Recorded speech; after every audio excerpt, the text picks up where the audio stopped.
कुछ भी इतना तरल नहीं है, केवल कड़वा गरल नहीं है। विष पीकर जीना पड़ता है, नेता बनना सरल नहीं है। जय हिंद साथियों, नमस्कार। मैं हूं आपका दोस्त ललित व्यास पांडे। आज महाराष्ट्र की राजनीतिक गलियारे की गणित की बात करूंगा, वहां की विडंबना की बात करूंगा, धर्म संकट की बात करूंगा, किस प्रकार से महाराष्ट्र की राजनीति में एक बहुत बड़ा धर्म संकट पैदा हुआ है। कई प्रकार की राजनीतिक विसंगतियों की बात करूंगा, मानवीय संवेदनाओं की बात करूंगा, दुर्घटना की बात करूंगा और अंततः इस बात की भी चर्चा करूंगा कि राजनीति का जो गलियारा है वो केवल रेड कारपेट से होकर नहीं गुजरता है। राजनीति का जो गलियारा है वो अनेक कंकरों, पत्थरों, कांटों और चिताओं से होकर, अंगारों से होकर गुजरता है। महाराष्ट्र की राजनीति में तकरीबन यही स्थिति पैदा हो चुकी है। अजीत दादा असमय दुर्घटनाग्रस्त हो गए। महाराष्ट्र की राजनीति के बहुत बड़े नेता, बहुत बड़ा चेहरा थे वो।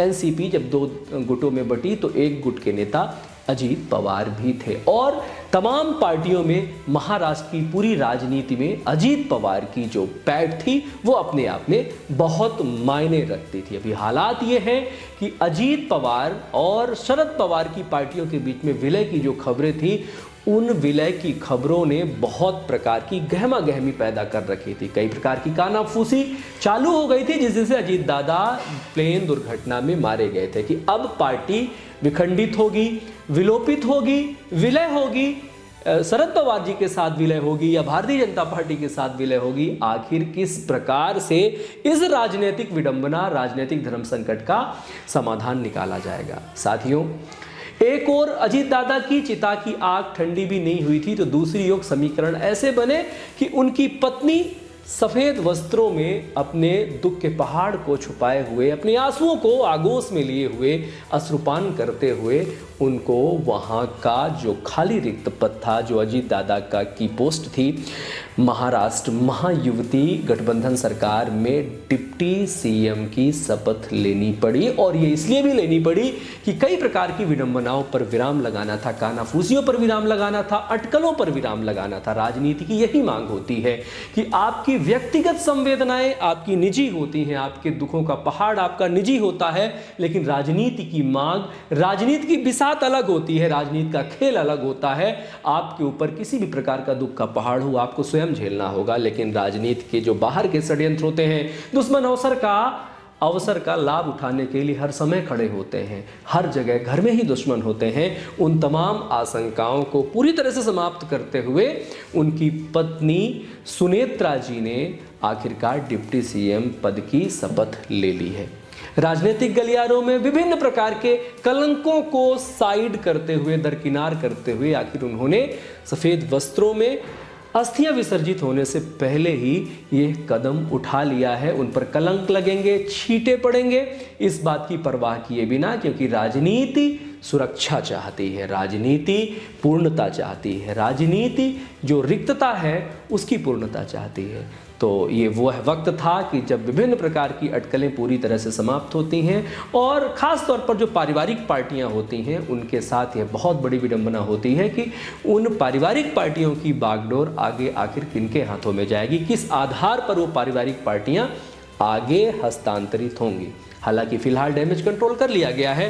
सुनेत्रा जी ने पूरी होशो हवास से अपनी पार्टी की कमान अपने हाथ में रखी है और जिस भी प्रकार से शरद पवार, उनके जो ससुर हैं, चाचा ससुर हैं, उनकी पार्टी के साथ जब भी विलय करने की बारी आएगी तो डील बराबरी की होगी, क्योंकि उस वक्त फिर वो केवल बहू के रूप में नहीं जाएंगी, एक पार्टी के सर्वे सर्वा के रूप में जाएंगी और एक स्टेट के डिप्टी सीएम की हैसियत से बात कर रही होंगी। उनकी ननद सुप्रिया सुले भी हैं, उनके साथ उनके रिश्ते बहुत अच्छे नहीं बताए जाते हैं। उनके खिलाफ उन्होंने चुनाव भी लड़ा था, जीत सुप्रिया की हुई थी, ये चुनाव हार गई थी, राज्यसभा से सांसद हैं, लेकिन फिलहाल महाराष्ट्र की राजनीति तमाम करुणा, संवेदना और इन तमाम से पार होकर के अपने एक बहुत अच्छे मूव की ओर देखी जा रही है। राजनीतिक गलियारों में आलोचनाओं का बाजार गर्म हो सकता है कि पति की चिता की आग अभी ठंडी भी नहीं हुई थी कि पत्नी ने सत्ता को प्राथमिकता दी, लेकिन यहाँ महत्वपूर्ण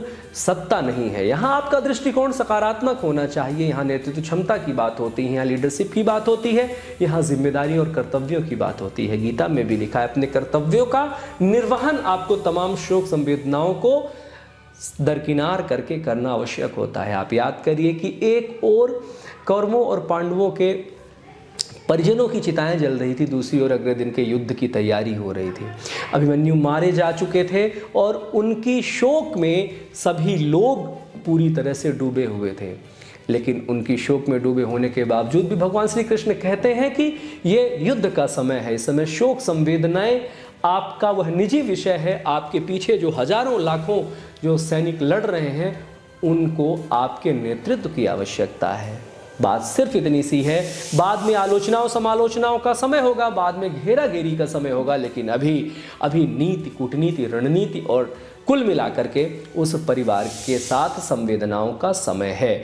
तो ये एक बहुत बेहतर मूव के रूप में, बहुत अच्छे लीडरशिप के रूप में मैं देखने जा रहा हूँ। जब मैं ऐसी घटनाओं को देखता हूँ, समझने का प्रयास करता हूँ और विचार करता हूँ, तो मुझे अपने देश के 2 प्रधानमंत्रियों की घटना भी याद आती है और मैं स्तब्ध हो जाता हूँ। मैं ठिठक जाता हूँ कि जब हमारे भारत की पहली महिला प्रधानमंत्री आदरणीय श्रीमती इंदिरा गांधी जी की हत्या हुई होगी, राजीव गांधी जी की हत्या हुई होगी, उस समय क्या कंडीशंस रहे होंगे, क्या हालात रहे होंगे, और उनके परिवार में किस प्रकार की उनके परिवार की क्या स्थिति रही होगी। उनके परिवार की मन स्थिति सोच करके दिल दहल उठता है।